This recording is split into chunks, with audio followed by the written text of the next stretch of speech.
So as usual, let's try to get a yes as well as no. The constant is an odd integer. So in a progression like 258 with 3 terms, mean would be a part of the set. However, in a progression with, let's say, 4 terms, here also the constant is odd.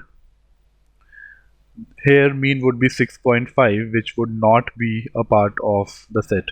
So here we get yes, here we get no. Therefore statement 1 is not sufficient. Statement 2 says range is even. So here also let's try to get a yes and no.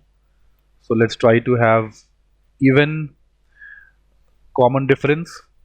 So here the answer would be yes. See, 4 is a mean, it's a part of the set. 2, 4, 6, 8. So see, here also the range is even, it is 6, but the average is 5, which is not a part of the set. So no again. Yes and no both are possible. Statement 2 is not sufficient. Now let's combine. It says the constant is an odd integer. So cases such as these have to go. These cases remain, but the range is even. Now see, if the common difference is odd, for the range to be even, the number of intervals has to be number of number of terms minus 1. That's always a number of intervals. For example, see here there are 3 terms, so there are 2 intervals. Here there are 4 terms, so there are 3 intervals.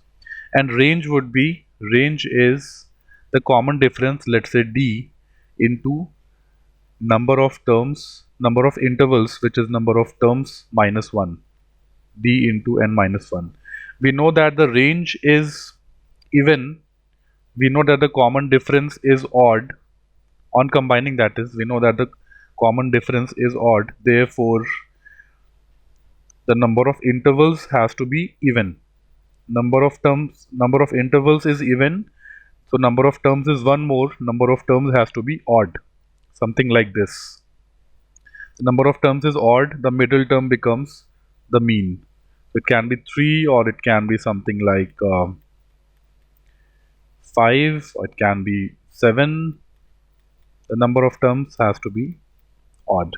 And in all such cases, you see that the mean is a part of the set. So combining, we get yes as an answer. C is the right answer.